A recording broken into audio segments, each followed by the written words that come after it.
Welcome to MsMojo, and today we'll be looking at the most notable public figures who mysteriously disappeared and have never been heard from since. For more than 4 decades, Chucky O'Brien has been known as a key suspect in Jimmy Hoffa's disappearance. Harold Holt. It is feared that the Prime Minister has drowned.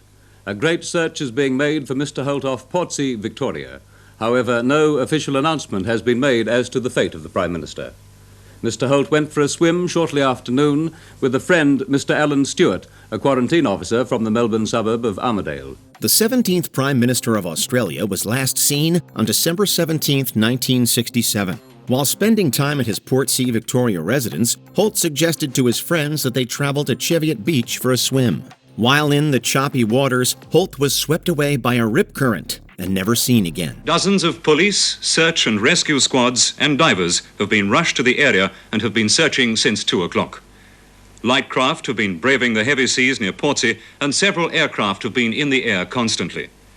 Officials say the sea search is hampered by heavy rolling seas. While his death was ultimately ruled an accidental drowning, conspiracy theories have persisted since that fateful 1967 day. Most famously, British writer Anthony Gray's 1983 book, The Prime Minister Was a Spy, suggested that Holt had been a spy for the Chinese government. Furthermore, Gray posed the wild notion that the Prime Minister's drowning had been faked so that he could board a Chinese submarine and be carted off to Beijing. Submarines, very unlikely indeed. They couldn't operate in those waters at the time. I don't think they could operate in those waters today, actually. It's pretty choppy. But also the killer of that one for me is the fact that both Harold and his wife, Zara, I believe her name was, disliked Chinese food intensely. Michael Rockefeller. Tribal warfare is commonplace and expected. Death must be met with revenge. Among these fierce Aboriginal men, Michael Rockefeller traveled to study and learn. Age 23 at the time of his 1961 disappearance, Rockefeller, maybe you've already guessed it, was a son of New York Governor Nelson Rockefeller, who later served as U.S. Vice President under Gerald Ford. Through his father, Michael was an heir to the famed Rockefeller fortune, and through his studies at Harvard, became interested in studying the native tribes of what's now known as Western New Guinea. For 6 months, Michael served as the expedition's sound man and still photographer. When his work was over, he was drawn to another part of New Guinea, to a people called the Osmot. On November 17, 1961, Michael attempted to traverse 3 nautical miles to shore, but never made it. Although Michael's disappearance has never been conclusively explained, the 2 most popular theories posit that he either drowned before reaching land or was captured and killed by the local Asmat tribe. Recently, the chief of Oostjanep was interviewed. He recalled the search for Michael Rockefeller. There were many airplanes and boats. We were afraid and blocked our river with trees. Our enemies in the other villages all say that we killed him. They want us to get into trouble. Zoe McClellan. You really buy into her crap? I love her. Sure. What's not to love? While you may not know McClellan's name offhand, it's possible that you're familiar with her work. The actress, who appeared on such small screen hits as JAG, NCIS New Orleans, and Designated Survivor, disappeared in April of 2019. Is there something else? No, ma'am. I've had a good appetite since the seasickness stopped. Must be the salt air, ma'am. McClellan was reportedly in the midst of a custody battle with her ex-husband, J.P. Gillian, over her son Sebastian. Both Zoe and Sebastian haven't been seen since, and in May 2021, McClellan was charged with child custody deprivation and child stealing. Despite the best efforts of the relevant authorities, McClellan and her son have yet to be located as of 2025. Well, I don't necessarily call myself a psychic, but so since I was a little girl, I would dream about things, and then I would tell my dad, and then they would happen the next day. Barbara Newhall Follett. The daughter of famed literary editor Wilson Follett, Barbara was a child prodigy who was just 12 years old when her first novel, The House Without Windows, was published in 1927. Showing aptitude for the written word from a young age, Barbara's story was put into print by her father and almost immediately received critical acclaim. Follett published only one more novel during her lifetime, The Voyage of Norman D. After her parents' acrimonious split, Barbara went to work, writing several more manuscripts that went unpublished. In 1933, she got married, but was overcome by feelings of depression as the years went by. After a fight with her husband in December of 1939, Barbara stormed out of the house and was never seen again. Dorothy Arnold. Before the Kardashians, Paris Hilton, or even Zsa Zsa Gabor, there was Dorothy Arnold. Born in 1885 to Francis R. Arnold, a senior partner at a company that imported fine goods. Dorothy was an aspiring writer who never managed to find success in her lifetime. On December 12, 1910, Dorothy left the house at 11 a.m., ostensibly to buy a new dress, although she had indicated to a friend that she intended to walk home through Central Park. She never made it there, and her family waited weeks before reporting her missing. That owed to her father's embarrassment over the incident, and although several efforts were eventually made to find Dorothy, they never panned out. Theodosia Burr Alston. Theodosia received word her exiled father was coming back to the country. Wanting to see him, she begged to meet him, but concerned for her safety, Governor Alston allowed the travel only on conditions. As long as your health starts improving, doesn't get any worse, as long as that doctor stays with you, along with a close personal friend of the family. Yet another scion of a noted American family, Burr Alston was born to 3rd U.S. Vice President Aaron Burr and his first wife Theodosia Bartow Prevost. Years after her mother's death, the younger Theodosia married Joseph Alston in 1801. Alston was elected to the governorship of South Carolina in 1812. In 1812, Theodosia and her husband Joseph actually had a son. The son was about 10 years old and unfortunately passed away. Their son, taken by malaria. Theodosia soon falling into a deep depression. Joseph Alston was so concerned for his wife that he had a physician just with her all the time. Later that year, Theodosia intended to travel to New York to be reunited with her father, who had returned from Europe in July. She traveled aboard the schooner Patriot, which disappeared, along with all of its passengers, including Theodosia. The most popular rumor about her fate speculated that she had been captured by pirates, but historical analysis has determined that the ship likely wrecked due to a storm. That's a rocky shore there, and a bad storm came upon them, and the ship, the Patriot, was beat up on the rocks, and everyone aboard the ship drowned. There were other stories of it being taken over by pirates. Today, many in Georgetown believe they've seen Theodosia's ghostly presence around the old brick warehouse near the dock where she waited to board the schooner. Ambrose Bierce. Routinely acclaimed as one of the great American writers, Bierce is perhaps best known for The Devil's Dictionary, a satire, and the pioneering short story An Occurrence at Owl Creek Bridge. A military veteran having fought for the Union during the Civil War, a 71-year-old Bierce left for Mexico in 1913, traveling with revolutionary Pancho Villa. Bierce made it as far as Chihuahua, and in a letter dated December 26th, stated that, quote, "I leave here tomorrow for an unknown destination." Bierce was never heard from again, but a retired American priest in the Mexican state of Coahuila claimed that the author had been executed in the city of Sierra Mojada. Scott Smith.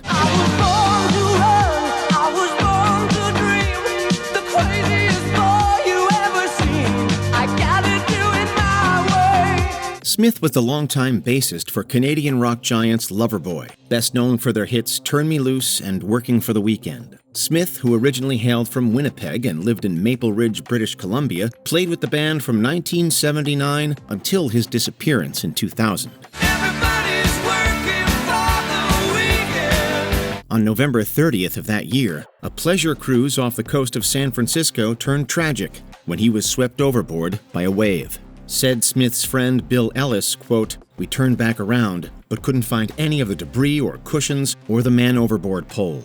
The bassist's body was never found." So why don't you turn me loose, Glenn Miller.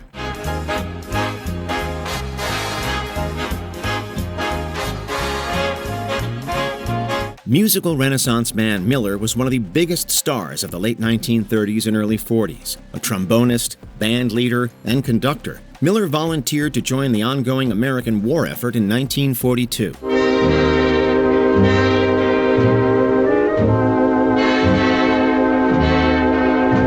As an officer in the United States Army Air Forces, Miller formed the Major Glenn Miller Army Air Forces Orchestra, which was acclaimed by servicemen as boosting morale.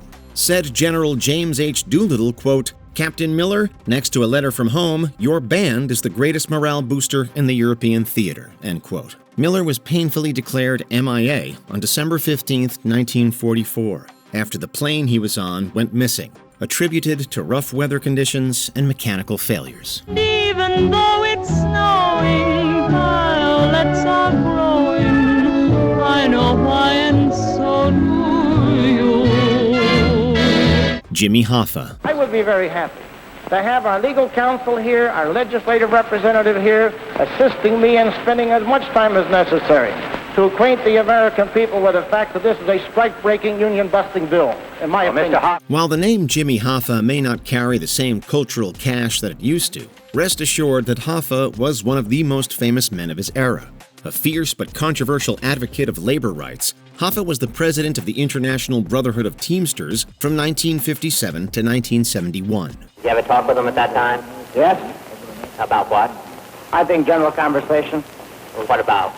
I just don't recollect. I don't recollect. I'll tell you why. I was in New York to appear in front of the grand jury. A lot of things on my mind. Since then, I've had a lot of things on my mind. I don't recollect what I talked about to him. The labor leader, who had long been noted for his ties to organized crime and the mafia, went missing in July of 1975. Hoffa had been attempting to make a comeback and retake control of the union, reportedly to the ire of some senior mafia members. His unlocked car was found in the parking lot of the restaurant where he was last seen, and his disappearance remains unsolved. The FBI and our partners are here this morning to execute a search warrant. 2 months later, the Fed started a new high-profile dig in Oakland Township. It was the third large-scale Hoffa dig in a decade. They've had so many false leads. Let's hope this one is a good lead. The agents did not find Hoffa's body. Jim Robinson. This Miami boxer is best remembered as one of Muhammad Ali's first professional opponents. On February 7, 1961, Robinson stepped in as a last-minute replacement after Ali's scheduled opponent failed to show. The bout ended swiftly, with Ali knocking him out about 90 seconds into the first round. While Ali's career soared afterwards, Robinson's fizzled out, and he retired 2 years later. As you know, a lot of fighters, and the great fighters, sometimes later in life after they retired, have not ended up in the best financial condition at all, like Bo Jack, I think. The great fighter is a shining shoes somewhere down in Florida, and it's happened to a great many fighters.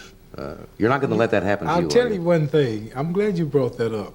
But that's true, isn't it? Yes. His last known interview was with Sports Illustrated in 1979, where he reflected on facing Ali. Since then, no one has seen or heard from Robinson. His disappearance might have gone unnoticed if not for autograph collector Steven Singer, who managed to collect signatures from 49 of Ali's 50 opponents, but spent years unsuccessfully searching for Robinson. What does this, having this film out now, mean to you in your life, at this time in your life? It means people who don't really know much about me, it'll tell them more about who I am. D.Y. Born Forrest Schaub, Canadian rapper D.Y. was steadily rising in the music scene during the late 2000s. Ooh, that's my spot. Oh, you like that, babe? Yeah, that's my spot. How you like it, babe? Ooh, that's my spot. Oh, you like that, babe? Yeah, that's my spot. In February 2010, Billboard recognized him as one of Canada's best emerging artists. However, by November of that year, his family reported him missing. They hadn't seen him since August, when he mentioned plans to travel to Mexico. D.Y.'s last known activity was in September, with birthday wishes he sent out to a radio personality on Facebook and Twitter. D.Y. actually stands for die young. A lot of people take it as negative. It's a metaphor for life being too short. Even if you die at 100, it's too young, so live every day like it's your last. Rumors suggest that his disappearance may be tied to Mexican drug cartels, though it remains unclear if he ever made it to Mexico. D.Y., whose name stands for Die Young, had signed with CP Records in 2009, but his contract was terminated shortly before he vanished. Ooh, that's my spot. Yeah, that's my spot. Jim Sullivan. In 1968, singer-songwriter Jim Sullivan left his native Nebraska for Los Angeles with his high school sweetheart Barbara, hoping to launch a successful music career. He released 2 albums, 1969's UFO and 1972's Jim Sullivan, but neither achieved the success he had hoped for. Why can't I just roll back the time? Eventually, his faltering career strained his marriage. Desperate for a fresh start, Sullivan set out for Nashville, but he mysteriously disappeared along the way. His car was found abandoned near a remote ranch outside Santa Rosa, New Mexico, with his guitar and unsold records still inside. Speculation about his fate has ranged from foul play to alien abduction, or perhaps that he wandered into the desert. Despite massive searches, no trace of Sullivan has ever been discovered. That's great. Joe Pichler. What's the deal with these kids?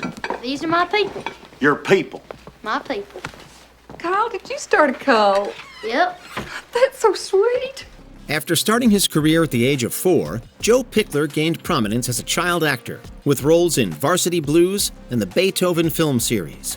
However, he stepped back from acting in 2003 to finish high school in his Washington hometown. After graduating in 2005, Pichler planned to return to LA the next year, but those plans were tragically cut short. On January 5, 2006, after spending the evening with friends, Pichler left for home but never arrived. Just miles from his apartment, his family found his silver Toyota Corolla. It was parked in the back of a Bremerton Mexican restaurant on Sheridan Road and Wheaton Way. Police found a note buried in the car which contained poems and many troubling questions. Has anything ever been the same? His car was discovered days later with a note in which he expressed feelings of disappointment but no clear intention of self-harm. Although authorities suspect Pichler may have ended his own life, his family remains hopeful that he will one day return. Whether he walks through the door or he's carried to us, he has to come home. Tammy Lynn Leppert. Tammy Lynn Leppert had it all. She was a beauty queen, an accomplished model, who was well on her way to a career in the movies. But in 1982, Tammy began to withdraw, growing increasingly paranoid, until finally she vanished. The 1983 film Scarface remains a cinematic masterpiece, but one of its lesser-known cast members vanished before it even premiered. Tammy Lynn Leppert, a beauty queen and budding actress, appeared in 1983's Scarface and Spring Break. She was set to move to Hollywood later that year, but mysteriously disappeared on July 6th. Tammy has already competed in more than 300 beauty contests. She has won the crown 280 times. She was very loving, kind. She was always smiling. You never saw the child when she wasn't smiling. As young as I can remember, she woke up with a great big smile, and the last thing I saw before she went to sleep was a big smile. The last person to see Leppert was a male friend who picked her up in Rockledge, Florida, but who left her at a parking lot after they argued. According to her mother, Leppert had shown erratic behavior shortly before her disappearance, seemingly afraid someone was trying to harm her. Then she said, "Mom, what would you say if I told you somebody was trying to kill me?" Since then, police have received calls from a woman claiming that Leppert is alive and pursuing a nursing career, but these claims remain unverified. If I had it all to do over again, I would go back and I would believe every single word she told me, and I would just hide her someplace until we found out what the truth was. But I can't do it over. And maybe she had to hide on her own, I don't know.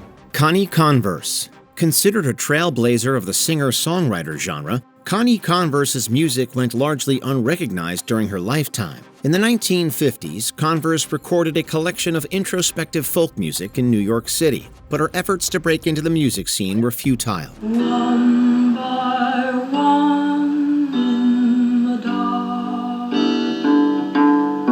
we go walking out at night. Disillusioned by her lack of success, she moved to Michigan in 1961, where she began working in academia. By the time she was 50, Converse was coping with depression and feelings of unfulfillment. In August 1974, she packed her belongings into her car, wrote farewell letters to her friends and family, and drove away, never to be seen again. The letters I've seen all have one sort of thing in common, which in effect is her need to get away to a new place and a new start, and that's what she was headed for. Her music was rediscovered after it was featured on a radio show in 2004, gaining her a cult following. You may think you left me all alone, but I can hear you talk without a telephone. I don't stand in the need of company without everything I see, talking like you.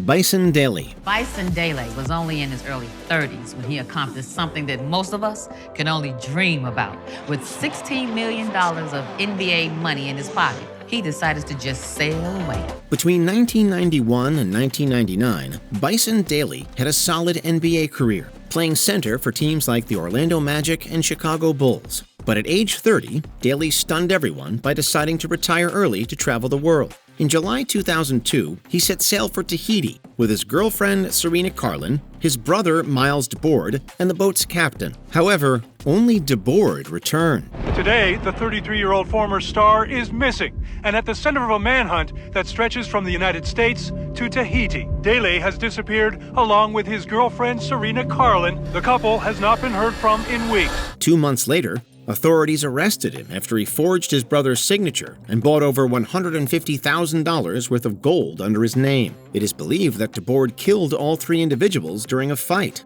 although their bodies have never been found. And he discovers that a big check for $152,000 has been cashed out of Bison's account. Bison wasn't a person known to write checks. He used credit cards or cashier's checks. DeBoard took the truth with him when he ended his life in September 2002 by overdosing on insulin. I had called Certified Men, and I said, there's something fishy going on. I don't believe that the Bison Dele that I know wrote that check out. Richey Edwards. The guitarist and principal lyricist for Welsh rock band Manic Street Preachers, Richey Edwards was known for his raw, politically charged songwriting. And they go, oh, you're still a punk band. And I go, well, how can you say that? Are they just like living in this safe little world?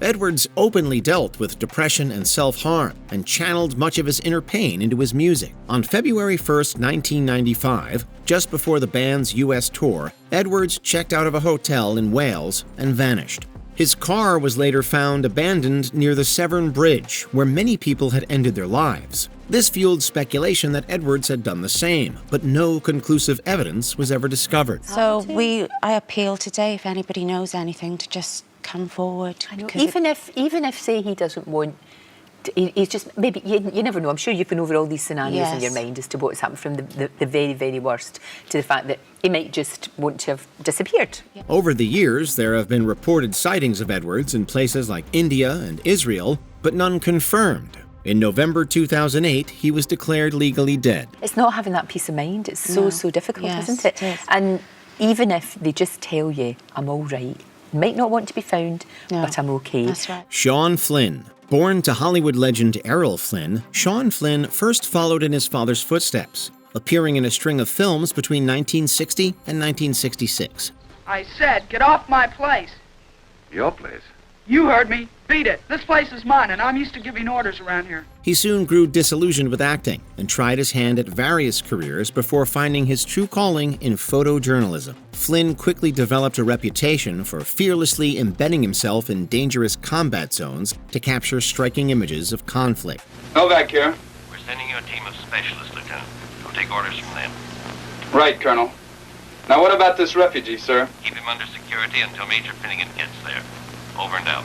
Over and out. On April 6, 1970, during the Vietnam War, Flynn and fellow photojournalist Dana Stone were last seen riding motorcycles towards a Viet Cong checkpoint in Cambodia. They were apparently captured by communist guerrillas, but their fate remains unknown. Some theories suggest they were executed by the Khmer Rouge, while others believe they may have died in captivity. Both things were beyond my control, Major. But I take full responsibility for the consequences. Before we continue, be sure to subscribe to our channel and ring the bell to get notified about our latest videos. You have the option to be notified for occasional videos or all of them. If you're on your phone, make sure you go into your settings and switch on notifications. Amelia Earhart. She was a daredevil with the wings of an angel, a pioneer who embodied the pure romance of flying. But she embodied the danger of it too. 75 years ago, Amelia Earhart climbed into her Lockheed Electra and with her navigator, Fred Noonan, disappeared somewhere over the Pacific. This trailblazing aviator made history by becoming the first woman to fly solo non-stop across the Atlantic Ocean. This achievement catapulted Amelia Earhart into the spotlight, and she embraced her celebrity status, writing best-selling books, going on speaking tours, and even launching a female clothing line. But Rick Gillespie thinks in her effort to find Howland, she stumbled on Nicomaroro instead and managed to make an emergency landing, and then waited for the help that never came. Always wanting to break new ground, Earhart set her sights on her most ambitious goal yet, becoming the first woman to circumnavigate the world. However, on July 2nd, 1937, while flying from Lae, New Guinea to Howland Island, Earhart and her navigator, Fred Noonan, vanished over the Pacific Ocean. Maybe the answer to this 75-year-old mystery is indeed just off that reef, resting in 1,000 feet of water. Although it is widely believed they ran out of fuel and crashed into the ocean, no trace of the aircraft or their remains has ever been found. I know what's coming, Mr. Daly. I've always known. But it doesn't matter. Which missing person case in our video shocked you the most? Be sure to let us know in the comments below.